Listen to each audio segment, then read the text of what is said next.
Autour d'Algarve. Me semble. On vérifiera, mais il me semble qu'il a été battu. Parce qu'il n'a pas gagné autour d'Algarve. C'est Wiggins, il me semble, qui avait remporté. Il me semble que c'est Bradley, vous avez raison. Ou Porté, peut-être. Thomas Vauclair, c'est Richie Porté Thomas, qui il a avait perdu gagné. le bidon. Il l'a acheté. Il a pas l'air content. Je ne sais pas ce qui arrive là, mais il est content, Thomas. C'est un homme de caractère. On le sait. Et la caméra n'aime pas non plus, ça affiche un peu. Hein, l'appui, la voilà, elle était attendue, elle était annoncée, elle va venir perturber un peu la fin de ce contre-la-montre. J'ai quand même terminé avec mon histoire de One T for I, oui. nouvelle appellation de l'ancienne équipe Skill Shimano, équipe néerlandaise. Alors en français on dit un T4I, ça me paraît plus logique, puisque un T ça veut dire une team, donc traduit une équipe, hein, et 4I pour inspiration, intégrité, innovation et improvement, ce qui veut dire amélioration. C'est un peu compliqué quand même son histoire. Alors c'était provisoire pour l'arrivée d'un très gros sponsor qui allait, paraît-il, défrayer la chronique. J'attends toujours. On attend toujours, le monde du cyclisme attend toujours. Damiano Cunego, décevant. Bon, enfin bon, décevant. Non, c'est pas non plus son exercice de prédilection. C'est tôt dans l'année dans la saison pour le corps de l'équipe Lamprey, le Petit Prince. Oui, One T for I, c'est plus une philosophie qu'un nom d'équipe. Oui. Enfin bon, ce sera One T for I si vous voulez. Il faudra s'y faire. Bon temps pour le néerlandais de l'équipe Vacances Soleil. Love Vestra, homme de classique. On le verra bien sûr sur Roubaix, sur les Flandres. Alors, Luis Leon Sanchez sous la pluie, ça c'est important, hein, c'est élément forcément majeur sur un contre-la-montre. Le changement de revêtement. Nicolas, vous nous confirmez, la route est humide, très humide.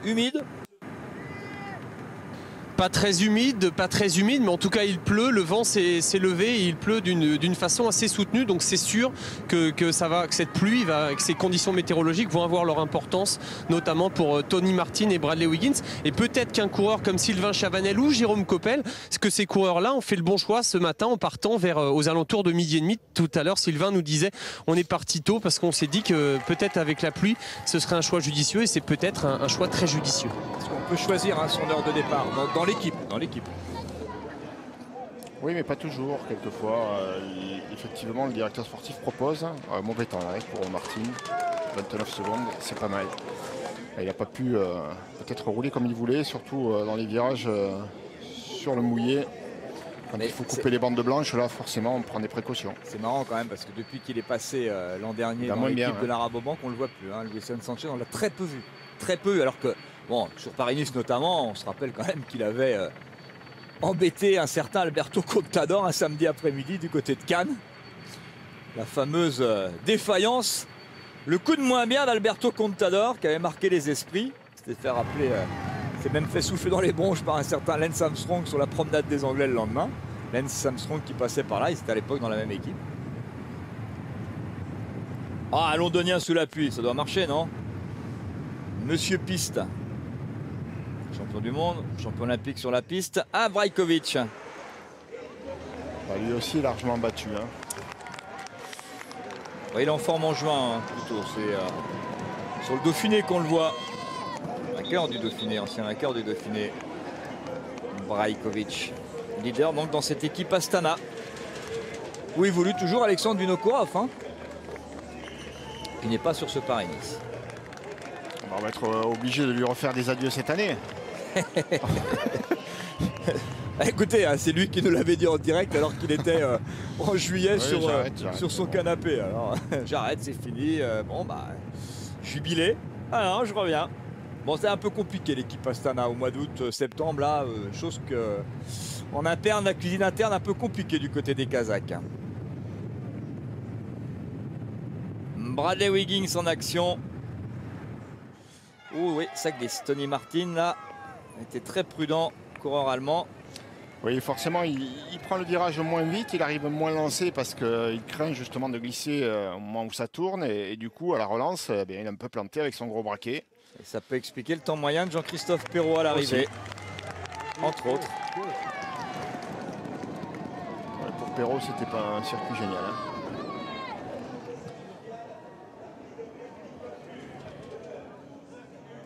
Leader de cette équipe AG2R, la mondiale. Il va être déçu. Enfin, leader avec Nicolas Roche. 50 secondes. Sur Paris-Nice. Oui, il va être déçu, oui. Oui, c'est beaucoup, hein. Bah, il a terminé premier français systématiquement dans les 10 premiers des 2 derniers Paris-Nice et les 2 premiers par la même occasion auxquels il a participé. Et je pense qu'il, même si on le dit un petit peu en retrait cette année par rapport à la forme qui était la sienne les deux années précédentes, je pense qu'il a envie d'être à nouveau dans le classement. Bon, il démarre pas super bien, mais ce n'est qu'un démarrage. Hein.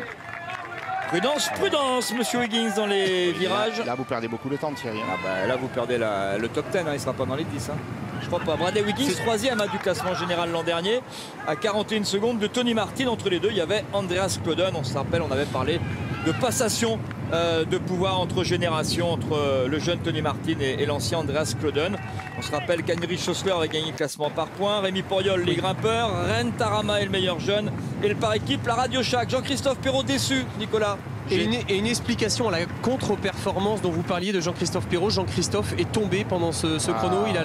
Il a des marques au niveau de l'épaule droite. Qu'est-ce qui s'est passé, Jean-Christophe? J'ai loupé un virage, j'ai tiré tout droit, j'ai fini sur le trottoir. Pas de chute, mais bon, une perte de temps. Quoi qu'il en soit, j'étais peut-être pas tout à fait dans le rythme aujourd'hui. C'est à cause de la pluie? C'est sûr que j'étais pas serein, j'ai reconnu sur le sec. Oui, effectivement, j'étais pas serein à la pluie. Est-ce que ça compromet vos ambitions sur ce Paris-Nice d'éventuellement réaliser on va dire un top 5, en tout cas mieux que l'an dernier? C'est sûr qu'on part avec un handicap. Faut voir maintenant comment la course va se dérouler. Merci beaucoup, Jean-Christophe. Ah, ça peut ouvrir la course. Quand on n'a plus rien à perdre, on a tout à gagner. Il faut attaquer. Oui, mais non, mais écoutez, 50 secondes de perdu s'il a manqué un virage. Et c'est vrai qu'il avait un frein qui était complètement désaxé lorsqu'il est arrivé. La poignée de frein droite était pratiquement à l'équerre. Bon, ça explique mieux les 50 secondes de perdu. Et du coup, ça veut dire qu'il n'est pas si mal que ça, Jean-Christophe Perrault. Il vaut mieux avoir perdu du temps parce qu'on a été victime de malchance que de ne pas être en forme. Hein. Voilà un homme en forme. Simon Gerrans, la preuve va faire un bon temps. Ça va vite, hein. On a vite fait de perdre du temps sur cette fin de parcours. Enfin, de perdre du temps, ça va vite. Hein. Les places, regardez, hop, hop, hop, on est vite sorti des 10, des 20.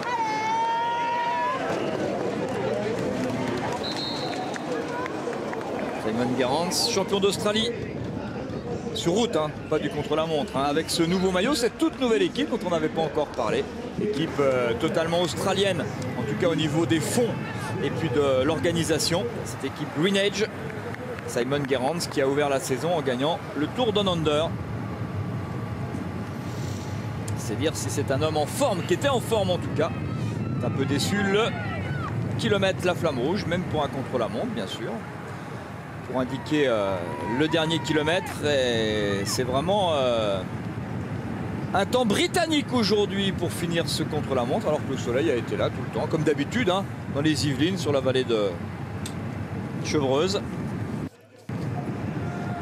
Ici, on a une vraie tradition avec le cyclisme, hein, puisque en 1891 avait été donné le premier départ du premier Paris-Brest. Et 100 ans plus tard, eh bien, son héritière, Paris-Brest randonneur, est de retour au départ, cette fois de Guyancourt. Et depuis 1991, eh bien, des milliers de cyclotouristes s'élancent des Yvelines pour allier donc la pointe de la Bretagne. Kirienka, Vassili Kirienka, toujours en forme au mois de mars. Wiggins qui est déjà là. Hein. Il va vite quand même sur les portions rectilignes. Bradley Wiggins, on l'a vu prendre beaucoup de précautions dans les virages. Il a perdu peut-être quelques secondes, mais à plat, ça roule très vite. Au point de venir. Il va être battu. Ah, il est battu, troisième. Ouais, quelques centièmes, secondes. Il est solide, Gustav Larsson. Le Suédois. 5 dixièmes. Allez, on va dire que sans l'appui, ça aurait peut-être été différent. On peut dire ça comme ça. Sans preuve, sans rien. Hein. Ah oui, non, mais on ne peut pas étayer quoi que ce soit. Hein. C'est certain, sans l'appui, il n'y a pas photo. Il est largement devant. On l'a vu tourner, Bradley Wiggins, tout à l'heure, avec un maximum de précautions. Ouais. Andreas Klöden. Et dans les lignes droites, ça devait quand même aller très très vite. Non, mais je pense que c'est un client pour le classement général, Bradley Wiggins. Il a l'air très affûté. Il est dans le jeu. Hein. Il aura peut-être pas le maillot ce soir, mais ça c'est sûr. Parmi les favoris, c'est peut-être celui qui aura réussi la meilleure opération. Un nouveau maillot jaune. On en parlera tout à l'heure, puisqu'on aura le temps, je pense, oui, de faire le podium avant d'aller en direction du Stade de France. On va attendre Tony Martin quand même, hein, qui est champion du monde du contre-la-montre, Tony Martin. Vainqueur de Paris-Nice en titre, ça se voit, il a le dossard 1. Alors qu'Andreas Klöden, on est toujours l'ancien et le nouveau. C'est le podium de l'an dernier à l'envers. Hein. Wiggins, Klöden et puis Tony Martin. Andreas Klöden, deuxième l'an passé. Ancien vainqueur hein, de Paris-Nice, je vous l'ai dit tout à l'heure. Pour ceux qui nous rejoignent, je vous rappellerai qu'il a gagné en 2000, Andreas Klöden. Ça fait déjà 12 ans. Il est loin. Ah, il est loin, 35 secondes. C'est beaucoup quand même. Si on a des ambitions générales, c'est... Sur 9 km, c'est beaucoup. Si on compare, bon, lui aussi a souffert des conditions météo, mais si on compare avec Bradley Wiggins qui est parti seulement 1 minute devant lui, c'est exactement les mêmes conditions et c'est 30 secondes d'écart sur la ligne.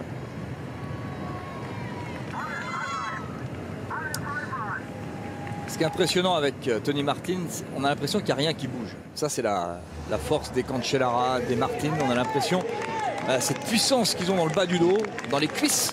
Et on a vraiment l'impression que sur le vélo, il ne bouge pas. Rien. Et il manque d'efficacité aujourd'hui, Martin. Je ne sais pas s'il a trouvé un plateau de 58, mais... je sais pas. Il n'a pas trouvé la bonne carburation. Ajouté à cela une chaussée humide. Eh bien, énorme déception pour le champion du monde du contre-la-montre. D'abord, le tenant du titre. Ensuite, le favori laisse dans la bagarre 24 secondes. Et pour aller les grappiller, ça ne sera pas facile. Pas forcément très simple pour lui. C'est 23 secondes de retard sur Bradley Wiggins. C'est beaucoup. C'est beaucoup. Ça va être une semaine intéressante. Leipheimer a réalisé lui une bonne opération finalement. Il aura tenu quasiment 1h30, notre ami Gustav Larsson. Alors Larsson, il va avoir du mal à jouer les premiers rôles pour le classement général.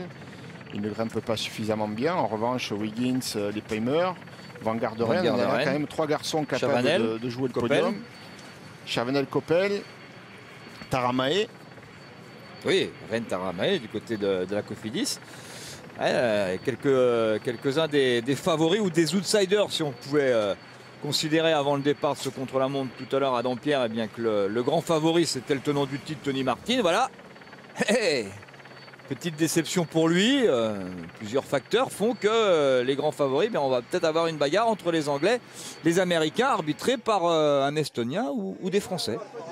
Puisque les coureurs français sont là.